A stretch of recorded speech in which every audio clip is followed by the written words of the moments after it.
तर सध्या नाशिकमध्ये गेल्या काही दिवसांपासून सुरू असलेल्या मुसळधार पावसामुळे गंगापूर आणि दारणा धरणातून मोठ्या प्रमाणात पाण्याचा विसर्ग होतोय आणि याचा परिणाम म्हणून निफाड तालुक्यातील चांदोरी इथे पूर परिस्थिती निर्माण झाली आहे। गोदावरी नदीपात्रातील पाणी धोक्याच्या पातळी ओलांडतंय। पुराचं पाणी नदीपात्राबाहेर आल्यानं चांदोरी इथलं ऐतिहासिक खंडेराव महाराज मंदिर पूर्णतः पाण्यात बुडालंय। मंदिराचं फक्त छप्परच वर दिसतंय। तसंच नदीपात्रात वसलेलं हेमाडपंथी मंदिर पुराच्या पाण्यात दिसेनासं झालंय। चांदोरी ग्रामपंचायतीचा पाण्यानं भरलेला टँकरही पुराच्या पाण्यात वाहून गेलाय।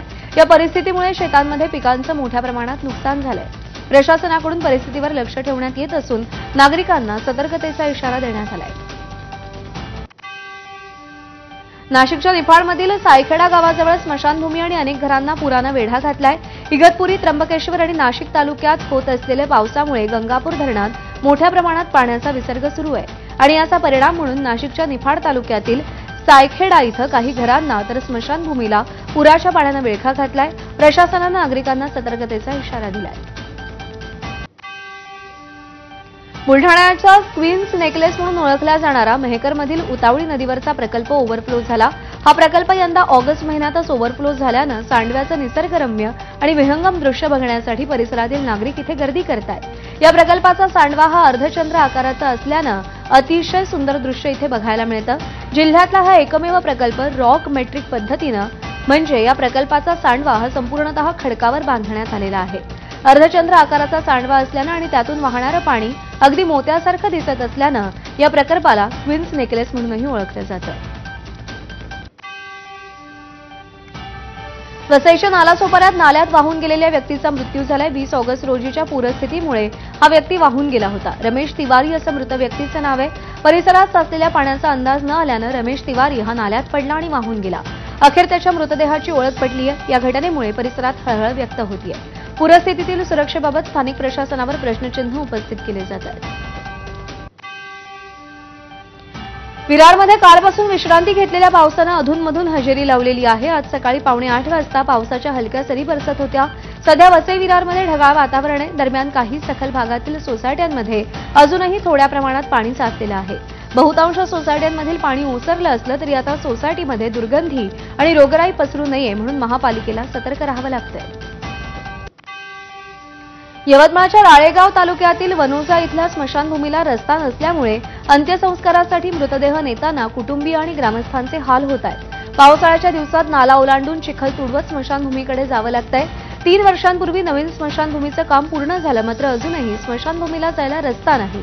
हाच रस्ता शेतकऱ्यांचा पाणंद रस्ता आहे। त्यांना सुद्धा चिखल तुडवत ये-जा करावी लागते। ही गैरसोय दूर करावी अशी मागणी ग्रामस्थांनी केली आहे। धाराशिवच्या केशेगाव येथील 100 ते 200 महिलांनी एकत्र येऊन गावातील अवैध दारूच्या दुकानातील देशी दारूच्या बाटल्या रस्त्यावर फोडून टाकल्या। 4500 लोकसंख्येच्या या गावात 5 ते 6 दुकानातून अवैध दारू विक्री केली जाते। मात्र पोलीस प्रशासन हप्ते घेऊन दारू दुकानदारांना अभय देत असल्याचा आरोप करत गावातल्या महिला आक्रमक झाल्या होत्या। गावात दारू विक्रीमुळे अनेकांचे संसार उद्ध्वस्त झाले। मात्र गाव कारभारी आणि पोलिसांनी दुर्लक्ष केल्यानं महिलांनी टोकाचं पाऊल उचलत गावातील दारू साठा उद्ध्वस्त केल्यानं अवैध दारू विक्री करणाऱ्या दुकानदारांचं धाबदण आणलेलं आहे। उत्तर प्रदेशातील सहारनपूरमध्ये गुगल मॅप्सवर विश्वास ठेवणं कार चालकासाठी धोकादायक ठरलंय। गुगल मॅप्सने दाखवलेल्या मार्गावर प्रवास करणारे कार चालक अपघाताचे बळी ठरलेत। गाडीतील चालक गुगल मॅप्सच्या आधारे प्रवास करत होते आणि यावेळी अचानक एका तलावात गाडी कोसळली। घटनास्थळी लोकांनी पाण्यात बुडणाऱ्या कार चालकांचे प्राण त्वरित वाचवले, अन्यथा मोठी दुर्घटना घडू शकली असती। परराष्ट्र मंत्री एस जयशंकर सध्या रशिया दौऱ्यावर आहेत। या दौऱ्यावेळी एस जयशंकर यांनी रशियाचे राष्ट्राध्यक्ष व्लादिमीर पुतीन यांची भेट घेतली। मॉस्कोमधील क्रेमलिनमध्ये ही भेट झाली। या भेटीमध्ये व्यापारासंबंधी चर्चा झाल्याची माहिती आहे। तर नवी दिल्लीनं रशियन तेलाची खरेदी वाढवल्यामुळे भारतीय वस्तूंवर 50% अतिरिक्त अमेरिकन शुल्क लादलं गेलंय, जे ट्रम्प प्रशासनानं लादलेलं सर्वोच्च शुल्क आहे। यासहित अनेक जागतिक व्यापार विषयांवर या भेटीदरम्यान चर्चा झाली। पंतप्रधान मोदी आज बिहारच्या दौऱ्यावर आहेत। गयाजी आणि बेगुसराय इथं विविध कार्यक्रमांना उपस्थित राहणार आहेत। गयाजी इथून 13,000 कोटी रुपयांच्या योजनांचं भूमिपूजन आणि उद्घाटन करतील। गयाजी ते नवी दिल्ली अमृत भारत एक्सप्रेस ट्रेनला हिरवा झेंडा दाखवणार आहेत। तसंच बख्तियारपूर मोकमा 4 पदरी मार्गाच्या एका भागाचं उद्घाटन करतील। याशिवाय बक्सरमध्ये औष्णिक वीज प्रकल्पाचं उद्घाटन होईल। मुझफ्फरपूरमध्ये होमी भाभा कर्करोग रुग्णालय आणि संशोधन केंद्राचं व्हर्च्युअल उद्घाटन होणार आहे।